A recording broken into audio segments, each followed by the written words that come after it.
नमस्कार विद्यार्थी मित्रांनो, पवार कोचिंग क्लासेस जालना या यूट्यूब चॅनलवर आपल्या सर्वांचे खूप खूप स्वागत। मित्रांनो, आज आपण इंट्रोडक्शन ऑफ ट्रिगोनोमेट्री म्हणजे हे जे व्हिडिओ लेक्चर आपण आज घेणार आहोत, या व्हिडिओ लेक्चर मध्ये 9th स्टँडर्डच्या विद्यार्थ्यांना पण हे अतिशय उपयोगी आहे, 10th स्टँडर्डच्या विद्यार्थ्यांना पण हे उपयोगी आहे आणि 11th 12th जे विद्यार्थी आहेत या विद्यार्थ्यांनी पण हा व्हिडिओ अवश्य बघा। आज आपण इंट्रोडक्शन ऑफ ट्रिगोनोमेट्री या टॉपिकला आज आपण सुरुवात करणार आहोत। 10th स्टँडर्डचं ट्रिगोनोमेट्री चॅप्टर आहे, 9th स्टँडर्डला पण ट्रिगोनोमेट्री आहे, 11th आणि 12th मध्ये सुद्धा ट्रिगोनोमेट्री हा पार्ट सिलेबस मध्ये आहे। Trigonometric functions, trigonometric relations, trigonometric identities, ही ट्रिगोनोमेट्री काय असते, ही जनरेट कशी होते, यांचे फॉर्म्युले कसे असतात, यावर आज आपण डिस्कस करणार आहोत। तर मित्रांनो, आज आपल्याला ट्रिगोनोमेट्री या टॉपिकवर बोलायचं आहे। मग आता ट्रिगोनोमेट्री म्हणजे काय, इंट्रोडक्शन ऑफ ट्रिगोनोमेट्री मध्ये आपण सगळ्यात पहिलं यामध्ये 6 रेशो तुम्ही आतापर्यंत ऐकले असाल, एक साइन, कॉस, टॅन, कॉट, सेक आणि कोसेक, हे 6 रेशो आतापर्यंत आपण बघितलेत। हे रेशो असतात काय, हे जनरेट कसे होतात, म्हणजे साइनचा अर्थ काय होतो असं थोडक्यात, साइन, कॉस, टॅन, कॉट, सेक, कोसेक यांचा मीनिंग काय होतो हे आज आपल्याला बघायचं आहे। दुसरा महत्त्वाचा काही प्रश्न निर्माण होतात आपल्या समोर की साइन म्हणजे काय, कॉस म्हणजे काय, टॅन म्हणजे काय, कॉट म्हणजे काय, सेक म्हणजे काय आणि कोसेक म्हणजे काय। पुन्हा एक महत्त्वाची गोष्ट आहे, हे रेशो किती आहेत, यांची संख्या आहे 6, मग यांची संख्या 7 का नाही, असाही आपल्या समोर एक प्रश्न निर्माण होतो। तर याचे सगळे होईल तेवढं याचं डेप्थ मध्ये जाऊन आपण याचं इंट्रोडक्शन आणि जे फॉर्म्युले आतापर्यंत तुम्ही बघितले, हे फॉर्म्युले जनरेट कुठून होतात, त्याचं काय कारण आहे, हे कारण सुद्धा आज आपण या इंट्रोडक्शन या व्हिडिओ लेक्चर मध्ये बघणार आहोत। चला तर मग सुरुवात करूया इंट्रोडक्शन ऑफ ट्रिगोनोमेट्री मध्ये। पहिला पार्ट असा आहे नंबर ए, आपण काही वेगवेगळ्या भागांमध्ये वेगवेगळ्या काही पार्ट मध्ये आपण मी तुम्हाला हे सगळे पार्ट व्यवस्थित समजावून सांगतो बघा। पहिलं जे आहे तो टॉपिक आहे ट्रिगोनोमेट्रिक रेशोज। ट्रिगोनोमेट्रिक रेशोज, आता तुमच्या लक्षात आलं असेल, रेशो याचा अर्थ होतो डिव्हिजन ऑफ 2 नंबर्स, राईट। मग रेशोचा अर्थ होतो डिव्हिजन ऑफ 2 युनिट्स। मग युनिट कोणतेही असतील, मग दोघांचं डिव्हिजन म्हणजे रेशो। मग आता आपल्याला इथे रेशो ट्रिगोनोमेट्रिक रेशोज पाहायचे, तर रेशो 6 का आहेत त्याचे आपण आज रिझन्स बघणार आहोत। मग बघूया आपण काय करूया, triangle ABC, triangle ABC is an right angle triangle, is an right angled triangle, बरोबर आहे। यामध्ये काय केलं आपण, ट्रायंगल ABC हा राईट अँगल ट्रायंगल घेतला, where angle B is equal to 90 degree. यामध्ये अँगल B एक अँगल 90 डिग्री ठेवावा लागेल, त्यातल्या B ला आपण 90 डिग्री ठेवूया। मग असा जर आपण एक ट्रायंगल ड्रॉ केला, असं कन्सिडर करूया की हा ट्रायंगल राईट अँगल ट्रायंगल आहे, याचं नेम घेतला आपण ABC, यामध्ये B हा बरोबर 90 ठेवला। तुम्हाला कळत असेल ट्रायंगल ABC मध्ये अँगल B हा 90 डिग्री असल्यामुळे AC ला आपण काय म्हणणार, हायपोटेनियस। AC ही साइड झाली हायपोटेनियस, AB आणि BC काय झाली, त्या ट्रायंगलची हाईट आणि बेस, बरोबर। तुम्हाला हेही माहिती असेल की राईट अँगल ट्रायंगल मध्ये एक अँगल 90 डिग्रीचा असेल तर रिमेनिंग 2 अँगल्स हे ॲक्यूट अँगलच असतात। म्हणजे A आणि C यांचं मेजर किती आहे नक्की माहित नाही, पण डेफिनेटली लेस दॅन 90 डिग्री असणारच आहे। म्हणजे अँगल A आणि अँगल C हे दोन्हीच्या दोन्ही अँगल हे ॲक्यूट अँगलच असणार। मग कोणत्या पण एका ॲक्यूट अँगलचा जर विचार केला तुम्ही, सपोज आपण A चा विचार करूया, बरोबर, आणि A चा विचार जर केला किंवा या अँगलचं मेजरमेंट किती आहे तर थीटा असं गृहीत धरू आपण, बरोबर। तुमच्या अजून एक गोष्ट लक्षात येत असेल की या अँगलला जर तुम्ही थीटा कन्सिडर केलं, म्हणजे थीटा म्हणजे काय, त्या अँगलचं मेजर, आपल्याला माहित नाही ते किती डिग्री आहे म्हणून थिटा कन्सिडर केलं. मग तुम्हाला हे माहिती आहे का, ट्रायंगलच्या 3 अँगलची सम जी आहे, the sum of 3 angles of a triangle is 180 degree. म्हणजे यामध्ये एक अँगल 90 गेला म्हणजे राहिले 90 डिग्री मध्ये हा जर अँगल थिटा असेल तर याचं obviously measurement 90 minus theta degree यायला पाहिजे. कसं, हे जर 40 असेल 40 डिग्री असेल तर मेजर ऑफ सी किती येईल 50 डिग्री. कारण 180 मधले एक तर 90 गेलेत, विषय फक्त 90 चा आहे, विषय 90 डिग्रीचा आहे, हा 40 आहे म्हणजे हा 50 आहे. मग तो कसा मिळवला, 90 डिग्री मधून 50 गेले 40 उरतील, 40 गेले 50 उरतील. एक अँगल 60 डिग्री असेल तर उरलेला 30 येईल, 90 मधून 60 गेल्यावर 30 डिग्री येईल. म्हणजे हा जर मग थिटा आहे तर हा 90 मायनस थिटा यायला पाहिजे. आपण थिटा या अँगलवर जर बोलायचा प्रयत्न केला तर याचा अर्थ अँगल ए ची बीसी ही काय आहे, अपोजिट साइड येईल ही. दिस इज द अपोजिट साइड. बरोबर, दिस इज द अपोजिट साइड. पण कुणाची, थिटा या अँगलची.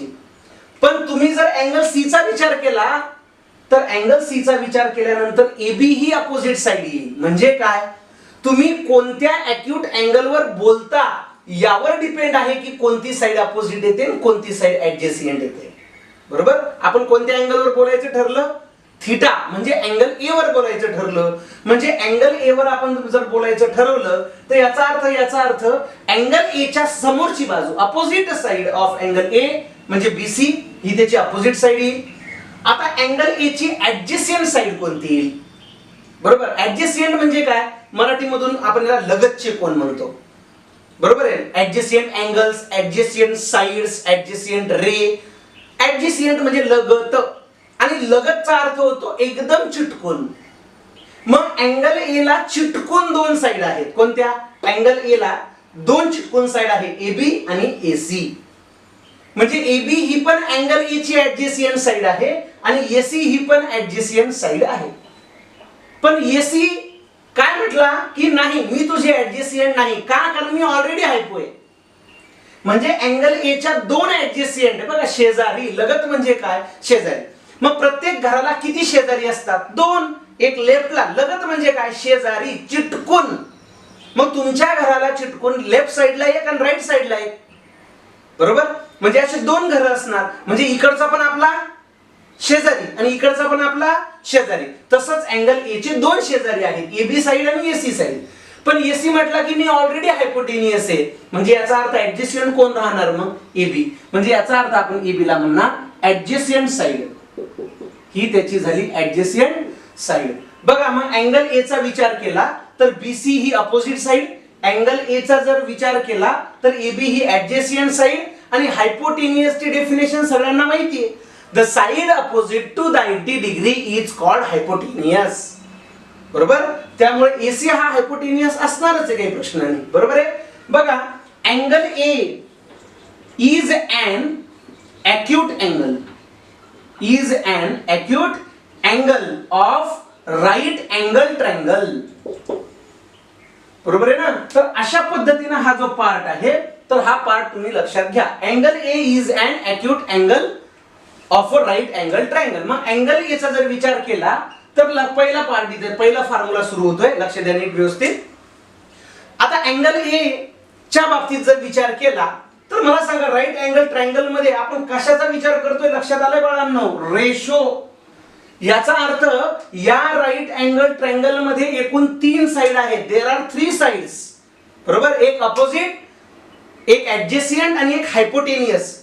दुसऱ्या भाषेमध्ये जर बोलायचं झालं तर आपण याला बेस, हाईट आणि हायपो म्हणतो. बरोबर आहे. मग आता आपल्याला अॅक्यूट अँगलच्या बाबतीत कोणत्याही एका अॅक्यूट अँगलच्या बाबतीत जर आपण वेगळे वेगळे रेशो तयार करायचा प्रयत्न केला तर एकूण 6 शक्यता आहेत. There are 6 possibilities to make the ratios, different ratios of the sides of the right angle triangle.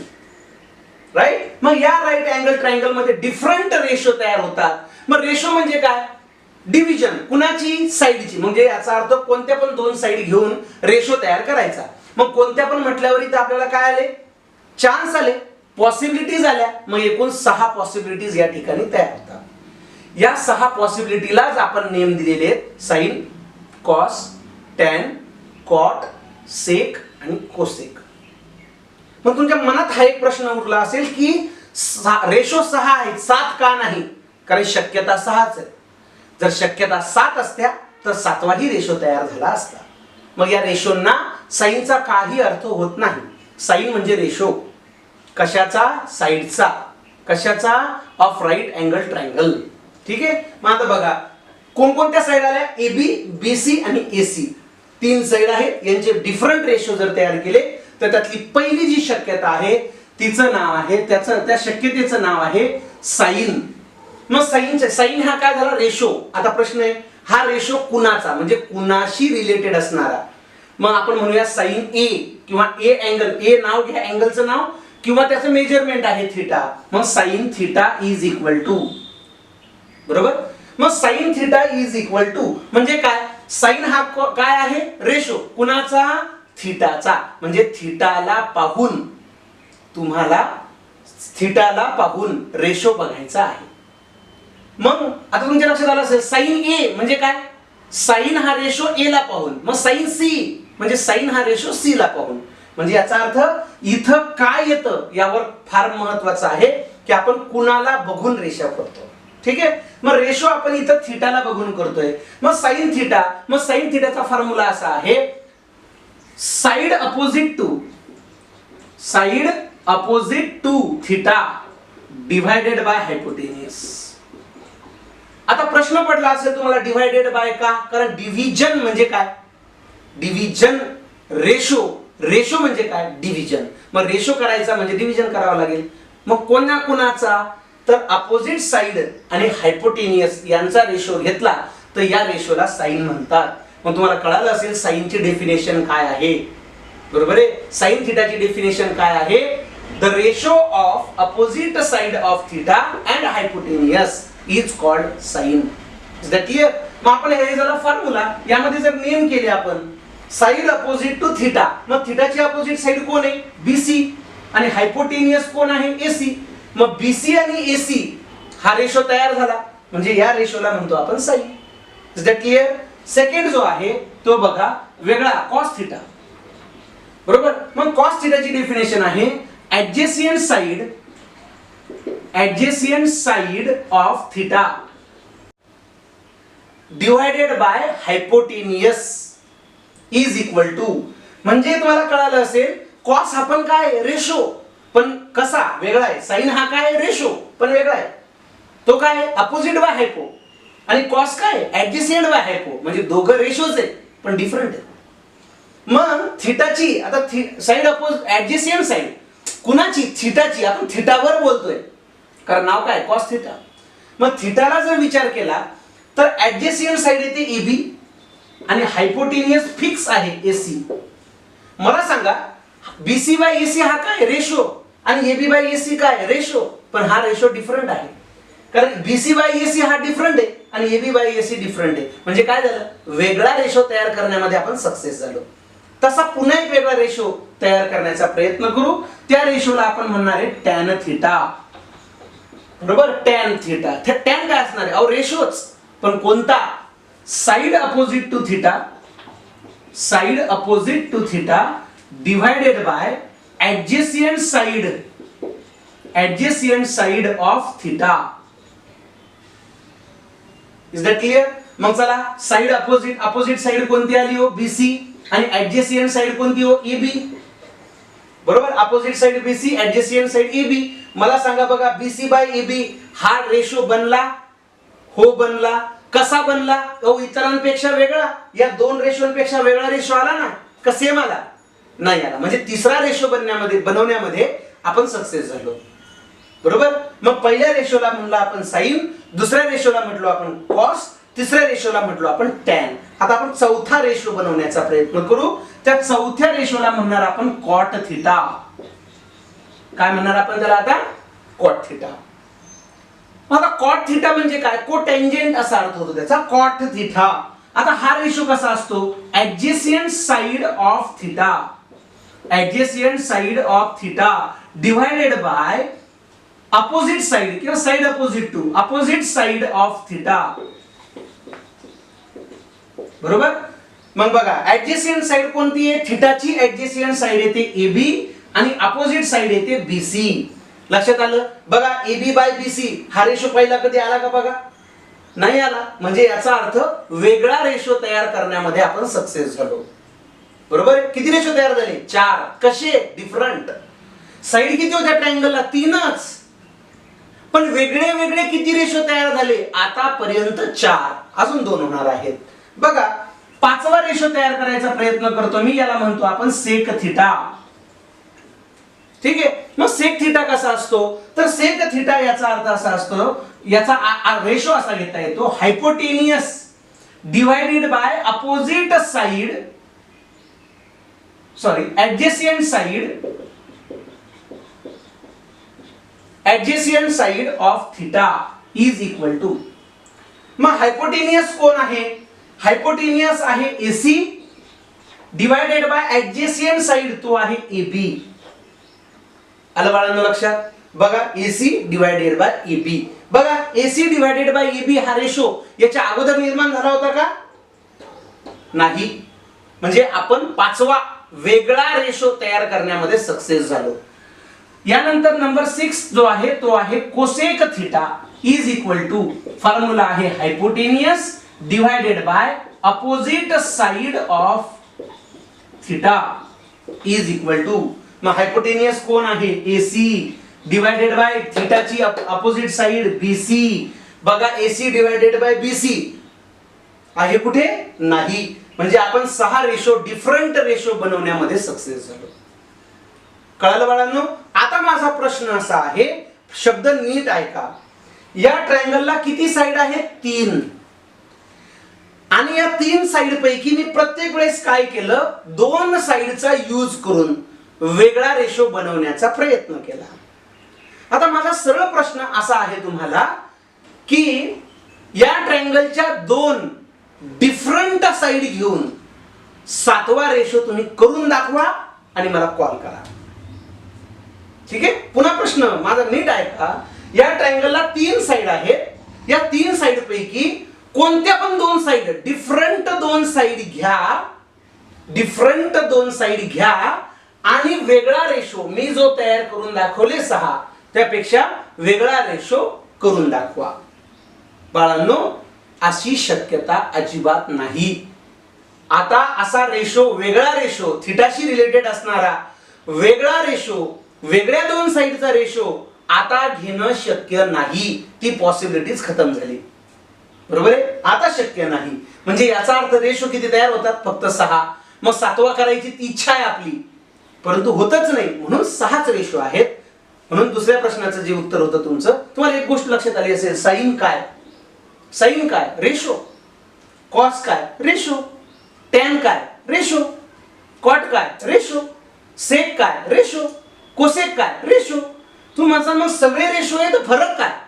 यामध्ये फरक असा आहे की साइन हा रेशो आहे, पण कुणी आंडू पांडूचा नाही. साइन हा रेशो फिक्स आहे, ठरलाय तो. कोणता ठरला? अपोजिट साइड, तुम्ही ज्या अँगल वर बोलताय त्याची अपोजिट साइड बाय हायपो असाच पाहिजे, दुसरा चालत नाही. कॉस काय? रेशो, पण कुणाचा? ऍडजेसेंट साइडचा आणि हायपोचा. टॅन काय? रेशो, वेगळं काय? Opposite side by adjacent side, असं त्याचं रिलेशन असलं पाहिजे. कळलं बाळांनो? तर असे हे 6 रेशो झाले. आता यांचं रिलेशन आपण फिरवणार आहे. बरोबर आहे? बऱ्याच वेळेस टीचर्स सांगतात आपल्याला की फॉर्म्युले पाठ असावे लागतात, आणि माझं वैयक्तिक मत असं आहे याचे फॉर्म्युले पाठ करण्याची काहीही गरज नाही. बरोबर? काही गरज नाही म्हणजे ते माहित पाहिजे तुम्हाला, पण त्याला एकदम आपण पाढे पाठ करतो तसं पाठांतराची एवढी गरज नाही. कारण याला समजून, यांचे इंटर रिलेशन जर तुम्ही समजून घेतले ना, यांचं एकमेकांबरोबर कोऑर्डिनेशन समजून घेतलं ना, तुम्हाला ते फॉर्म्युले पाठ करायची गरज पडणार नाही. हे इंटर रिलेशन मी तुम्हाला समजून सांगण्याचा प्रयत्न करतो. ठीक आहे? आता बघा एक गोष्ट तुम्ही ऑब्झर्वेशन केली का? म्हणजे बघा ए सेक्शन मी इथे संपवला. आता मी बी सेक्शन मध्ये जाणार आहे. या बी सेक्शन मध्ये मी काय घेणार आहे? बरोबर आहे? मी घेणार आहे रिलेशन बिटवीन ट्रिग्नोमेट्रिक रेशोज. यांची एकमेकांबरोबर रिलेशन पाहणार आहे. बरोबर आहे का? Relation between trigonometric ratios, trigonometric ratios यांची मी इंटर रिलेशन पाहणार आहे. बरोबर आहे. आता बाय ऑब्झर्वेशन एक गोष्ट लक्षात आली का, माझं असं वैयक्तिक मत आहे, हे 6 रेशो कळालेत ना सगळ्यांना, माझं असं मत आहे की साइन हा कोसेकचा उलटा आहे. याला टेक्निकल जो शब्द आहे तो आहे reciprocal. Sine is the reciprocal of cosec and cosec is the reciprocal of sine. बरोबर. मराठीवाले विद्यार्थी काय म्हणणार याला, गुणाकार व्यस्त संख्या, गुणाकार व्यस्त रेशो. बघा ना, साइन काय म्हणतो, अपोजिट बाय हायपो, कोसेक म्हणतो हायपो बाय अपोजिट. बरोबर ना. म्हणजे काय झालं, अपोजिट बाय हायपो आणि हा म्हणतो हायपो बाय अपोजिट, म्हणजे साइन हा कोणाच्या उलटा आहे, कोसेकच्या. सिमिलरली बाळांनो लक्षात घ्या, कॉस हा सेकच्या उलटा आहे. बरोबर. सेक काय म्हणतो बघा, कॉस काय म्हणतो ऍडजेसेंट बाय हायपो, आणि सेक काय म्हणतो हायपो बाय ऍडजेसेंट. अर्थात प्रश्न पडला असेल तुम्हाला, आता लक्षातही आलं असेल की टॅन आणि कॉट हे एकमेकांचे रेसिप्रोकल आहेत. टॅन काय म्हणतो बघा, अपोजिट बाय ऍडजेसेंट. कॉट काय म्हणतो ऍडजेसेंट बाय अपोजिट. आलं बाळांनो लक्षात. तर अशा पद्धतीने हे यांची इंटर रिलेशन आहेत. बरोबर आहे. आता माझा सोपा प्रश्न असा आहे तुम्हाला, कारण मी पुढचं जे फॉर्म्युला लिहिणार आहे यांचा 7व्या नंबरचा, 7th नंबरला नंबरिंग केला तर 7th बी सेक्शनचा पहिला. माझं काय म्हणणं आहे लक्षात घ्या, नीट लक्ष द्या. माझं म्हणणं आहे, जर समजा साइनची व्हॅल्यू जर 7/24 असेल, समजा साइनची व्हॅल्यू जर 7/24 असेल, तर बाळांनो कोसेकची किती येईल, 24/7. आलं लक्षात. कारण हे एकमेकांचे रेसिप्रोकल आहे. मग 7/24 असेल, त्याचा रेसिप्रोकल काय 24/7. आणि माझं असं मत आहे की तो आणि त्याचा रेसिप्रोकल यांचं जर मल्टिप्लिकेशन केलं तर 1 येईल. का, कारण 24 कटला 7 कटला, राईट काय. म्हणजे याचा अर्थ काय, साइन आणि कोसेक एकमेकांचे रेसिप्रोकल आहे, म्हणजे यांचं मल्टिप्लिकेशन किती येईल 1. मग तसा कॉस हा कोणाचा रेसिप्रोकल आहे, सेकचा, म्हणजे यांचं मल्टिप्लिकेशन किती येईल 1. टॅन हा कोणाचा रेसिप्रोकल आहे, कॉटचा. बरोबर ना. म्हणजे यांचं मल्टिप्लिकेशन किती येईल 1. आणि हे जर कळालं तुम्हाला तर पुढचे किती फॉर्म्युले तुमचे क्लिअर होऊ शकतात ते बघा. माझं म्हणणं आहे नंबर 7 नंबरचा फॉर्म्युला 6 आहे, इथे 7 नंबर. माझं म्हणणं असं आहे, विदाऊट फॉर्म्युले पाठ केले का मी नाही, मी फक्त ऑब्झर्वेशन समजून घेतले की साइन हा कोणाचा रेसिप्रोकल आहे, कोसेकचा. म्हणजे माझं असं म्हणणं आहे sine theta into cosec theta is equal to 1. बरोबर. आणि तुम्ही माझ्यावर अजिबात शंका घेण्याचं कारण नाही, कारण मी तुम्हाला समजावून सांगितलं 1 काय येतो, कसा येतो. कळालं. मग साइन आणि cosec is equal to, sine आणि कोसेक एकमेकांचे रेसिप्रोकल आहेत, म्हणजे त्यांचं मल्टिप्लिकेशन 1 येईल, यात काही शंका नाही. आता प्रश्न असा आहे 8वा फॉर्म्युला, मग हे जर खरं आहे तर याला तुम्ही नाही डिनाय करू शकत नाही. 1/कोसेक थीटा मान्य आहे. हो, कारण साइन जर ठेवला तर कोसेक साइनला मल्टिप्लिकेशन मध्ये, म्हणजे तिकडे गेल्यावर काय होईल डिव्हिजन, म्हणजे 1/कोसेक. आणि जर तुम्ही कोसेकला जर इथे ठेवलं, कोसेक थीटाला जर इथेच ठेवलं आणि साइनला पलीकडे नेलं तर कसं होईल 1/sin थीटा. बघा हळूहळू आपण 9व्या सूत्रापर्यंत आलो. याचा अर्थ सरळ काय होतो, 9व्या आणि 8व्या आणि 9व्याचा फॉर्म्युला लक्षात कसं ठेवायचा, साइन कोणाच्या उलटा आहे, कोसेकचा, आणि कोसेक कोणाच्या उलटा आहे, साइनचा. झाला फॉर्म्युला पाठ. साइन इज इक्वल टू 1/कोसेक आणि cosec is equal to what 1/sin. Right. आता 10 नंबरचा फॉर्म्युला, जसं साइन आणि कोसेकचं रिलेशन बनलं तसं आता कोणाचं बनणार, कॉस हा कोणाचा रेसिप्रोकल आहे, सेकचा, म्हणजे यांचं पण मल्टिप्लिकेशन किती येईल 1. म्हणजे 10वा फॉर्म्युला काय तयार झाला, cos theta into sec theta is equal to 1. मग बाळांनो हे जर खरं आहे तर पुन्हा 2 फॉर्म्युले तयार होतील, cos theta is equal to 1/सेक थीटा, आणि बाळांनो sec theta is equal to 1/cos theta. बरोबर आहे. पुढचा फॉर्म्युला तयार झाला, टॅन आणि कॉट एकमेकांचे रेसिप्रोकल आहे, म्हणजे problem number 13, tan theta multiply by cot theta is equal to 1. Why? Because these are the reciprocals to each other. Then what? We can write tan theta is equal to 1/cot theta. And what is the value of cot theta? Cot theta is 1/tan theta. म्हणजे बघा, बघता बघता आपण 15 फॉर्म्युले clear केले. आलं लक्षात. आता बघा एक अजून दोन रिलेशन फार महत्वाचे आहेत. तुम्ही म्हणाल सर फॉर्म्युले नाही, मग ऑब्झर्वेशन. ठीक आहे, एक 16 नंबरचं माझं ऑब्झर्वेशन असं आहे, कळालं, लक्षात ठेवा या रिलेशनला 16 नंबरचा इम्पॉर्टंट आहे. ठीक आहे, तर यामध्ये माझं असं वैयक्तिक मत आहे की जर आपण साइन आणि कॉस यांचा भागाकार केला, यांचं डिव्हिजन जर आपण घेतलं, कोणाचा, साइनचा आणि कॉसचा, हे रिलेशन तर सांगितलं मी कोण कोणाचे रेसिप्रोकल आहेत. आता दुसरं माझं ऑब्झर्वेशन असं आहे, माझं असं म्हणणं आहे साइन आणि कॉस यांचा जर भागाकार केला तर तो टॅन एवढा येतो. साइन आणि कॉसचा जर भागाकार केला तो कोणा एवढा येतो, टॅन एवढा. तुम्हाला प्रश्न पडला असेल की हाऊ, कसं, मला सांगा साइनची व्हॅल्यू, हे बघा पुरावे आहेत, बिना पुराव्याचं मी तुम्हाला काहीच बोर्डवर लिहून देणार नाही, बिना पुराव्याचं मी काहीच बोलणार नाही. ठीक आहे, साइन आणि कॉस यांचा डिव्हिजन करायचं. पहा ना, साइनची व्हॅल्यू ही आहे डिवायडेड बाय ही कॉसची व्हॅल्यू आहे, राईट आहे. मग तुम्हाला हे माहिती आहे का, 2 नंबरचं डिव्हिजन आता कसं आलं, हे BC by AC divided by AB by AC. तुम्हाला माहिती आहे का, न्यूमरेटरचा डिनोमिनेटर आणि डिनोमिनेटरचा डिनोमिनेटर सारखा असल्यामुळे कॅन्सल होईल, म्हणजे एसी एसी कॅन्सल झाला बाळांनो, राईट. उरलं काय, बीसी, वरती बीसी उरला, खाली काय उरला, एबी, राईट ना. मग पहा ना इथे बीसी बाय एबी म्हणजे टॅन एवढा उरला, म्हणजे आणि काही वेगळं नाहीये. याला काही फार एखाद्या शास्त्रज्ञाला म्हणजे फोन करणं किंवा त्याला विचारणं की सर हे कसं आलं, काही गरज नाहीये. याचं इनोव्हेशन करण्याची काही गरज नाही, रेडी आहे सगळं. मी तुम्हाला पुरावे देतोय त्याचे.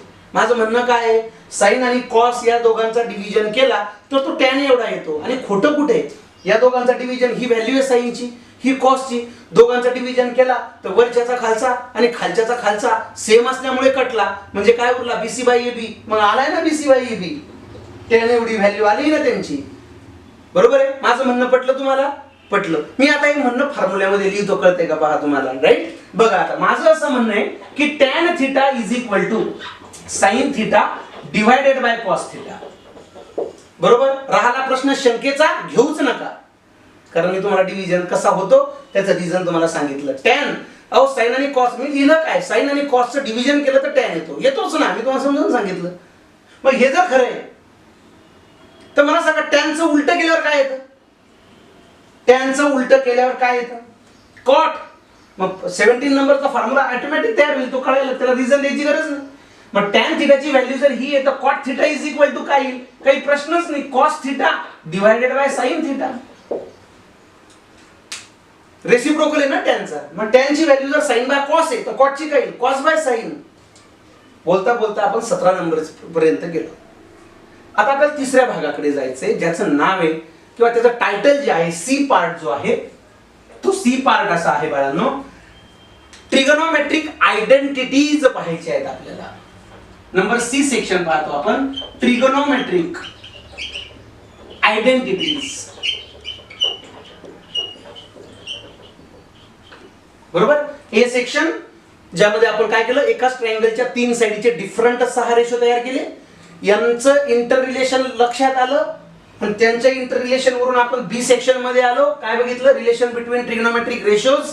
तिसऱ्या पार्ट मध्ये चाललो आपण ट्रिग्नोमेट्रिक आयडेंटिटीज. आयडेंटिटीज 3 आयडेंटिटी आहेत बघा, आणि या 3 वरून पुन्हा 2 2 2 असे 6 पुन्हा फॉर्म्युले तयार होतात, म्हणजे एकूण 9 फॉर्म्युले आपल्याला या ठिकाणी बघायचे. माझं असं मत आहे, पुन्हा बिना पुराव्याचं मी काहीच बोलणार नाही, ठीक आहे. माझं असं मत आहे की फॉर्म्युला नंबर 18 तयार होतोय. माझं असं म्हणणं आहे की sine square theta plus cos square theta is equal to 1. खरं म्हणजे हा फॉर्म्युला आहे, आणि खोटं म्हणजे पण हा फॉर्म्युलाच आहे, फॉर्म्युलाच आहे. फक्त आपल्या समोर प्रश्न असा आहे, sir sign square plus cos square 1 का येतो, 0 का नाही, 2 का नाही, 5 का नाही, माझा फेवरेट नंबर 7 का नाही, माझा फेवरेट नंबर 19 का नाही. प्रश्न हा आहे, 1 का, व्हाय 1, right.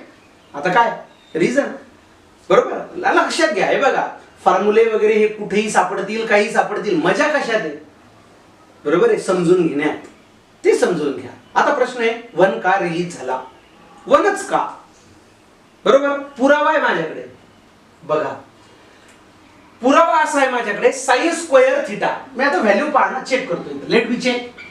Sign square theta plus cos square theta is equal to, याची व्हॅल्यू मी काढतो ना, काढून दाखवतो. मला सांगा साइनची व्हॅल्यू काय आहे. तुम्हाला सांग कुठे आहे हे. काय काढली ना तुम्ही साइनची व्हॅल्यू. साइन थिटाची व्हॅल्यू काय आहे, बीसी बाय एसी. ओके, मग साइन थिटाची value BC by AC square as it is plus cos square theta. कॉसची व्हॅल्यू बघा काय, एबी बाय एसी. कॉसची व्हॅल्यू आहे एबी बाय एसी आणि होल स्क्वेअर. चला पुढे स्क्वेअरिंग करून घेतले. BC square divided by AC square plus AB square divided by AC square. बाळांनो बघा दोघांचे डिनोमिनेटर सेम आहे म्हणजे ऍडिशनला अडचण नाही.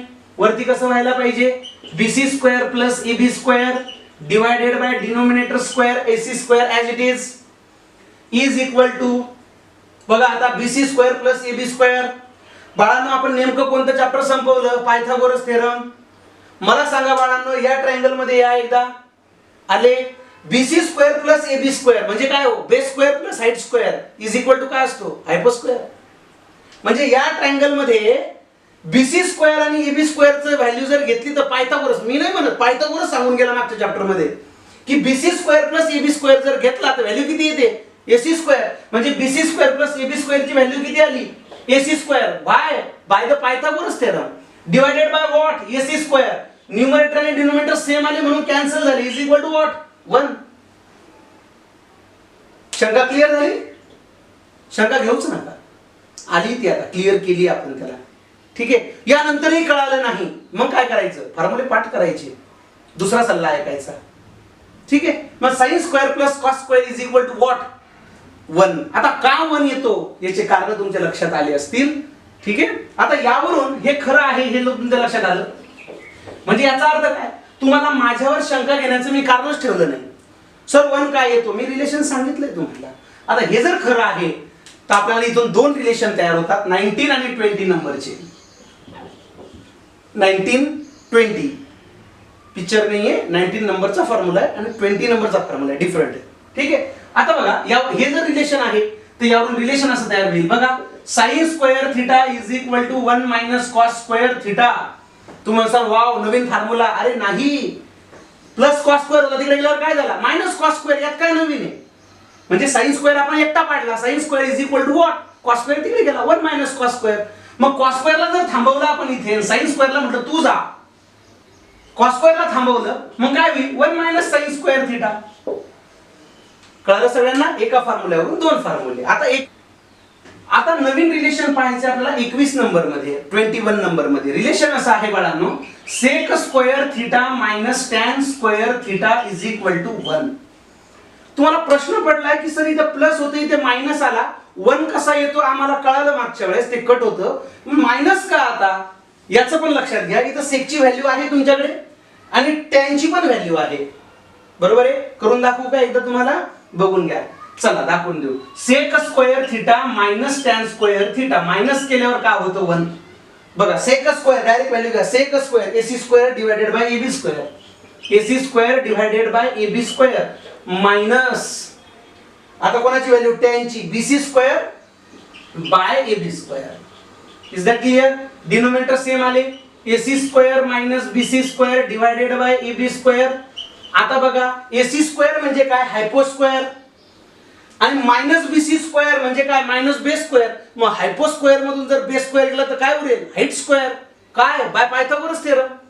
बरोबर. म्हणजे वरती काय आला, AB square divided by what, AB square. झाला की हो cut, is equal to 1. Minus का कळाला तुम्हाला, कारण हायपो मधून बेस मायनस झाला, मायनस करावा लागेल तेव्हा हाईट उरेल, म्हणून मायनस लागेल. कळाले रिझन. आता पुढचं जे रिझन आहे पुढच्या फॉर्म्युल्याचं ते असंच करायचं, ते मी सांगणार नाही तुम्हाला. आता तुम्ही करायचं.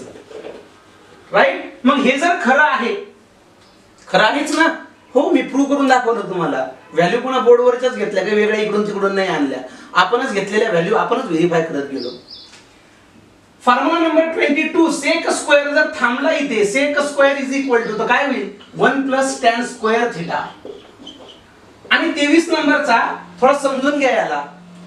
टॅन स्क्वेअर थांबवला बाळांनो, टॅन स्क्वेअर जर थांबवला तर तो ऑलरेडी मायनस आहे.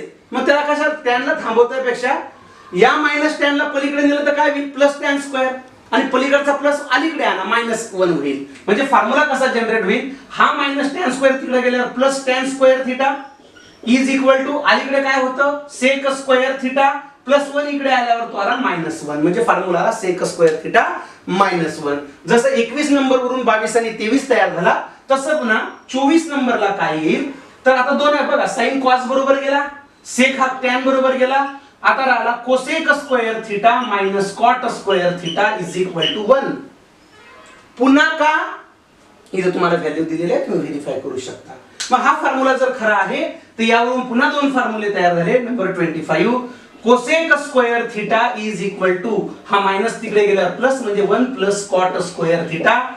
नंबर 26 कॉट स्क्वेअर काढायचा पण तो मायनस आहे, मग त्याला पलीकडे घेऊन जा, मग हा मायनस कॉट स्क्वेअर तिकडे गेल्यावर काय होईल, plus cot square theta is equal to, बरोबर ना, cot square theta is equal to अलीकडची साइड आता cosec square theta as it is आणि प्लस 1 इकडे आल्यावर -1.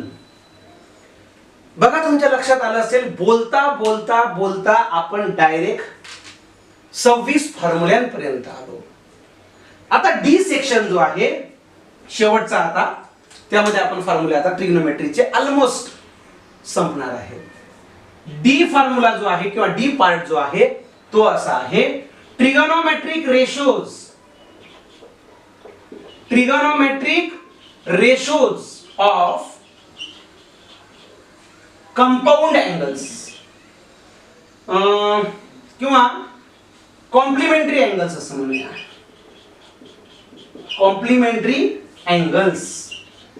आता कॉम्प्लिमेंटरी एंगल, कॉम्प्लिमेंट आणि सप्लिमेंट हे दोन शब्द ऐकले असतील तुम्ही. कॉम्प्लिमेंट म्हणजे काय, ज्या दोन अँगलची बेरीज सम 90 डिग्री येते त्याला कॉम्प्लिमेंटरी, आणि ज्या दोन अँगलची बेरीज 180 येते, ऍडिशन 180 येते, त्याला म्हणतो आपण सप्लिमेंटरी एंगल्स. बघा याचा काय संबंध आहे मला सांगा. एबीसी हा राईट अँगल ट्रायंगल होता, हो. यामध्ये बी हा 90 डिग्रीचा अँगल होता, हो. मग ए आणि सी हे काय ॲक्यूट अँगल, यांची सम किती येईल 90. म्हणजे या दोन अँगलची सम 90 येणारे म्हणजे these are the complementary angles. म्हणजे या आणि या अँगल मध्ये आपण रिलेशन पाहणार आहोत, बरोबर. तर बघा 27 नंबरचं रिलेशन जे आहे, पहिलं रिलेशन आहे या पार्टचं, पहिलं टोटल जे आहे ते 27 नंबर. माझं असं म्हणणं आहे, sine theta is equal to cos 90 degree minus theta. तुम्ही म्हणसाल सर हे 90 डिग्री मायनस थिटा का आलं, बघा ना, हा जर थिटा आहे तर हा अँगल काय 90 मायनस थिटा. म्हणजे काय, या अँगलला पाहून साइन रेशो जर घेतला, बाळांनो लक्ष द्या, या अँगलला पाहून जर साइन रेशो घेतला तर काय येईल, इथं आहे ना, हे काय साइन थिटाची व्हॅल्यू काय आहे BC बाय AC,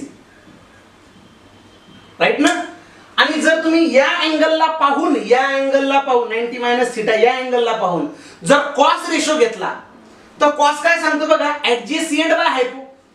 मग या अँगलला जर तुम्ही पाहिलं तर ऍडजेसेंट काय येतो BC आणि हायपो कोण येतो AC, म्हणजे रेशो तोच आहे. म्हणजे साइन थिटा आणि कॉस 90 मायनस थिटा कसा आहे सेम. सिमिलरली आता पटपट लिहिणार आहे मी. मग cos theta is equal to sine 90 degree minus theta. चला 29 नंबरला tan theta is equal to cot 90 degree minus theta.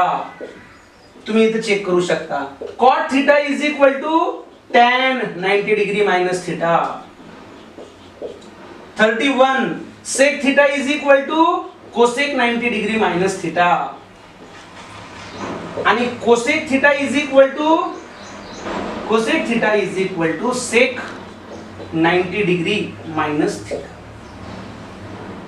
तुमच्या लक्षात आलं असेल, फक्त एका छोट्याशा गोष्टीपासून आपण सुरुवात केली आणि रेशो 6 पॉसिबिलिटीज बघितल्या, ते रेशो बघितले आणि त्याच रेशोंचं इंटर रिलेशन, त्यांच्या आयडेंटिटीज हळूहळू हळूहळू. मी एकही फॉर्म्युला पाहून लिहिला का नाही. मग माझे हे पाठ आहेत असेही म्हणता येणार नाही, मला इंटर रिलेशन माहित आहेत, मी ऑब्झर्वेशन पाहिलेत केलेत आणि हेच ऑब्झर्वेशन मी तुम्हालाही व्यवस्थित समजावून सांगितले. ठीक आहे, तर हे सगळे लक्षात ठेवा. हे इंटर रिलेशन 2-4 रिलेशन लक्षात ठेवले ना, सगळे फॉर्म्युले ऑटोमॅटिक जनरेट होतात. आता बघा हे फॉर्म्युले लक्षात ठेवायचे आणि तुम्हाला एवढे तीनच रिलेशन लक्षात ठेवायचे. sin square plus cos square is equal to 1, sec square minus tan square is equal to 1, cosec square minus cot square is equal to 1. हे तीन रिलेशन लक्षात ठेवले की बाकी पक्षांतर केलं की बाकीचे दोन दोन तयार होतात. इथं फॉर्म्युले किती तयार लक्षात आले असेल तुमच्या? 4. हे पहिला साइन आणि कोसेक, आणि हे काही लक्षात नाही. इथं सांगितलं मी तुम्हाला कोण कोणाचा रेसिप्रोकल आहे. मग साइन कोसेकच्या उलटा आहे म्हणून 1/कोसेक, कोसेक कोणाच्या उलटा आहे? साइनचा, म्हणजे 1/साइन. सिमिलरली बाकीचे. ठीक आहे, तुमच्या लक्षात आलं असेल बाळांनो. अतिशय सोप्या लँग्वेजमध्ये, सोप्या भाषेमध्ये तुम्हाला मी हे व्यवस्थित एक्सप्लेन केलं. अजून याला मजेदार करता येऊ शकत होतं, परंतु वेळेचे बंधन असल्यामुळे आपल्याला हे मजेदार करता नाही आलं. ऑफलाईन लेक्चरमध्ये अजून मजेदार याला करता आलं असतं, अजून याला इंटरेस्टिंग बनवता आलं असतं, परंतु वेळेच्या बंधनामुळे आणि हे ऑनलाईन लेक्चरच्या बंधनामुळे आपल्याला इथे थांबावं लागणार आहे. तुमच्या सगळ्यांना आणि लक्षात घ्या, जे विद्यार्थी 11वी आणि 12वीला प्रवेश घेणार आहात, जे विद्यार्थी 12वी आहेत, जे विद्यार्थी 9वी आहेत त्यांना हे चॅप्टर आहे. 10वी जे विद्यार्थी आहेत त्यांनी 9वी बघून ते आता 10वी आलेले आहेत. तर हे सगळ्यांसाठी फार उपयोगी आहे. त्यामुळे सगळ्यांनी त्याला समजून घ्या. म्हणजे हे फॉर्म्युले बऱ्याच जणांनी, जे 10th 11th आणि 12th मध्ये स्टुडंट आहेत त्यांनी हे पाहिलेले असतील. प्रश्न माझा हा आहे, फॉर्म्युले तुम्ही पाहिलेले असाल, इंटर रिलेशन फार इम्पॉर्टंट आहे. ठीक आहे, स्वतःची काळजी घ्या. पुढच्या लेक्चरमध्ये नक्की भेटूया. नमस्कार.